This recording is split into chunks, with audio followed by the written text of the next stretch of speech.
तलाक की बात आज पूरी तरह तय हो चुकी थी। प्रातः ही दोनों बच्चों को मसूरी स्कूल में भेज देना है। वह दोनों खूब खुश है कि प्रातः स्कूल मसूरी जा रहे हैं, जहां उनके इतने सारे मित्र पहले ही चले गए हैं। उन बेचारों को क्या पता कि उन्हें मसूरी भेजने के निर्णय के साथ ही उनके माता पिता भी अलग हो रहे हैं। उनका यह घर हमेशा के लिए छूट रहा है। इस समय पत्नी भी ऊपर के कमरे में नहीं है, वह शायद नीचे कहीं अपना सामान ठीक कर रही होगी। सब सोच विचार कर ही हम दोनों ने यह फैसला किया है, दोनों बच्चे मसूरी में पढ़ेंगे और खर्च भी भेजता रहूँगा। छुट्टियों में वो आधा समय मेरे पास रहेंगे और आधा समय माँ के पास। हम दोनों प्रातः ही घर छोड़ देंगे। मैं तो चला जाऊँगा विनय नगर में एक मित्र के घर में पेइंग की गेस्ट की तरह, और पत्नी चली जाएगी अपने स्कूल के क्वार्टर में, जहाँ वह साथ ही हॉस्टल की मेंटेन का कार्य संभाल सके। पत्नी को भी मैं आर्थिक सहायता देने का इच्छुक था, पर उसके स्वाभिमान को चोट पहुंचाती। वैसे मेंटन एवं अध्यापिका के नाते उसे इतना वेतन मिल जाता है जो उसके लिए काफ़ी है। आज की रात इस छत के नीचे हमारे परिवार की अंतिम रात थी।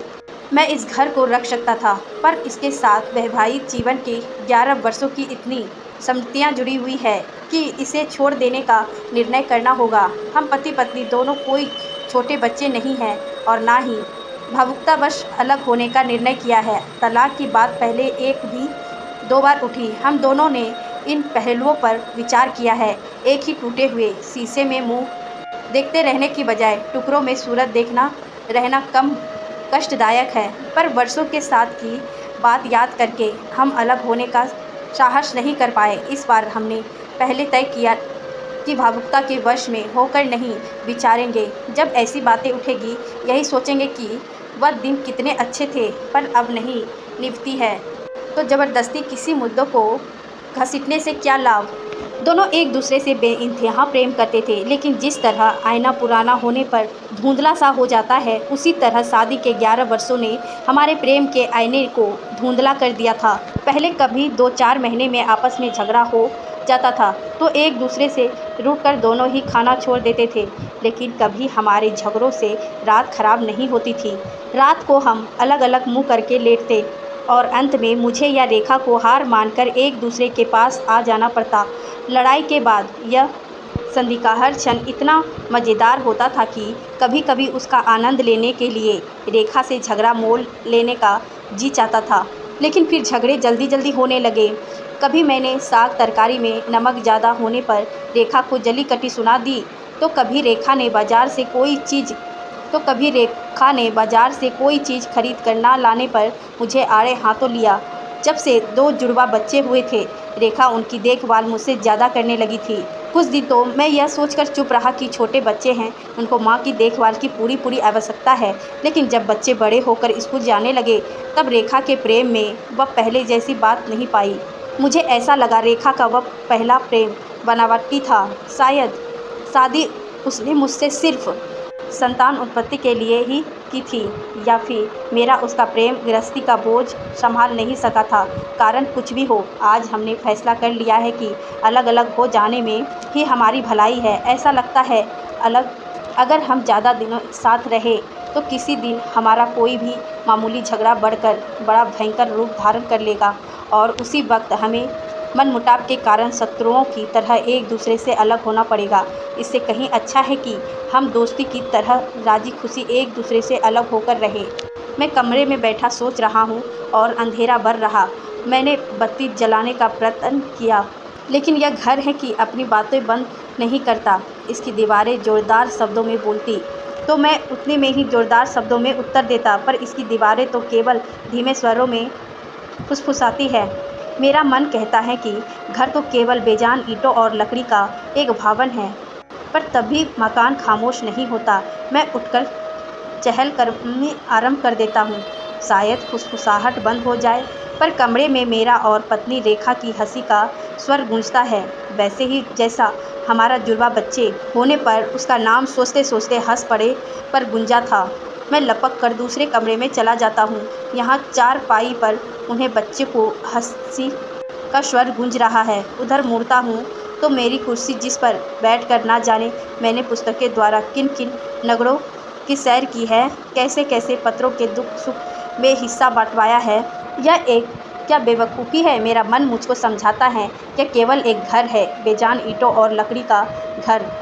यह कोई स्मृतियों का संग्रहालय नहीं, लेकिन घर भी मानो तो खिड़कियाँ मुझे यूँ देखती है मानो घर को आंखें हो मेरी बेवफाई को ग्लानि एवं क्रोध से देख रही है। फूलों की सुगंध से कमरा महक उठा है, पर देखता हूँ अपने नियंत्र के स्थान पर फूलों के गमले में मुरझाए हुए फूल झूल रहे हैं। इस कमरे में बैठकर ना जाने कितने गीत गुनगुनाए हैं, कभी बच्चों को बहलाने के लिए, कभी मेरी फरमाइशों को पूरा करने में। क्या उनका ये संगीत इन दीवारों का रंग बदलकर उसके नीचे बंद किया जा सकता है? घर का क्या दोष है? हम चारों की प्रतिदिन की बातें, एक दूसरे को प्यार, क्रोध, एक साथ सुख और एक साथ तय की हुई मंजिलें की छाँव पर उनकी प्रतिध्वनि ही तो दोहरा रही है। ये दीवारें समृद्धियों चारों ओर से घिरी जा रही है।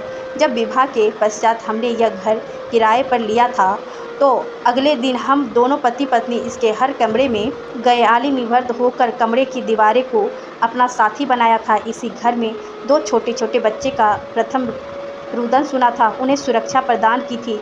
इसी घर की ओर हर साझा लौटते समय मेरे रुके कदमों में तेजी आ जाती थी। भभुक्ता में आकर मैं घर के हर कमरे में घूम आया और चारों ओर से घिरी आती स्मृतियों को भगाने के लिए मैंने सामने का द्वार खोल दिया। मन में यही बात थी कि रात्रि की निवारता इन दीवारों की प्रतिध्वनियों को भी शांत कर देगी, पर मैं इसमें असफल रहा, क्योंकि द्वार पर पहुंचते ही रेखा ने साफ सुथरे द्वार पर एक ऐसी रेखा खींच दी थी और शरारत भरी नज़रों से कहा था, इस घर में आज से रेखा का राज है। यह दरवाजे से पता लग जाना चाहिए। और हर बार रंग करवाने के पश्चात रेखा उस रेखा को भी ताज़ा कर देती थी।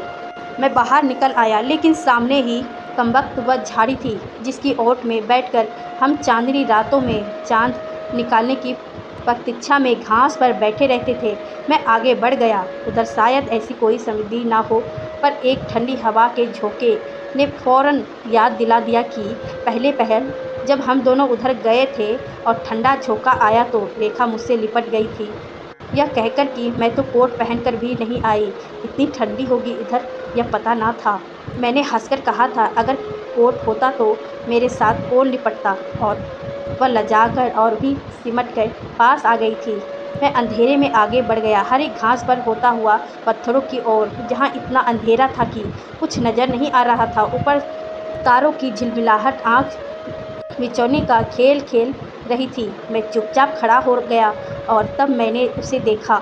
वहाँ अपने प्रिय पत्थर पर बैठी हुई थी, चुपचाप शांत। उसने आने की आहट भी नहीं सुनी थी। मुझे संदेह हुआ कि शायद वह अंधेरे का ही खेल है या वह कुछ मुझे बैठा हुआ लग रहा है, पर इतने में बादल कुछ छूट गए, पर पूरे नहीं। उनमें से छन कर आते प्रकाश में उसका शरीर कुछ कुछ दिखने लगा। उसके सुनहरे बालों पर चांदी की लहरें खेलने लगी। मैं तो समझा वह अंदर अपना सामान ठीक कर रही होगी, पर याद आया कि सब कमरों में तो मैं घुस आया था, पर वहाँ कहीं ना थी। मैं कुछ बोला नहीं और ना ही लौट पाया। मैं अधीर से आगे बढ़ गया और उसके पास बैठते हुए अपना हाथ उसके हाथों में दे दिया। क्या इन दीवारों की प्रतिध्वनियों ने मुझे इस ओर भेजा था? हम दोनों चुप बैठे रहे और मैं सोचता रहा कि वह कौन सी शक्ति थी जिसने हम दोनों को सुनसान नीरव रात्रि में यहाँ एक स्थान पर भेज दिया। उसने बताया, मुझे रुलाई आ रही थी, मेरा गला घुटा जा रहा था और मैं सोच रही थी कि प्रातः हम अलग हो जाएंगे, अपनी अपनी राहों पर चले देंगे, फिर जीवन में कभी मिलन हो या नहीं। अगर ना मिले तो मैं यह तुम्हें कब कह पाऊँगी कि मैं तुम्हें बहुत प्यार करती थी। चुप रहो, मैंने उनके बालों पे हाथ फेरते हुए कहा। अब की उसकी आवश्यकता नहीं रहेगी। सच कहते हुए तुम कह रहे हो मेरे पास आ गए। पर तभी उसे याद आया। बोली, कितनी ठंड है बाहर और तुमने कोट भी नहीं पहना। मैं बोला, अगर कोट पहनता तो तुम्हारे इतने पास ना आता। और हम दोनों ठराका मार कर हंसने लगे। इतने में दोनों उठे और हाथ में हाथ थामे दौड़ पड़े घर की ओर। सबसे पहले उन सब कागज़ों को फाड़ने जिन पर हस्ताक्षर करवाने के लिए सुबह ही हम दोनों ने वकीलों को आना था। पर रास्ते में दरवाज़ा पड़ गया और रेखा ने मेरा हाथ पकड़कर मुझे खींच लिया और दरवाजे पर खिंची हुई रेखा को अपने नाखून से और भी गहरा कर दिया।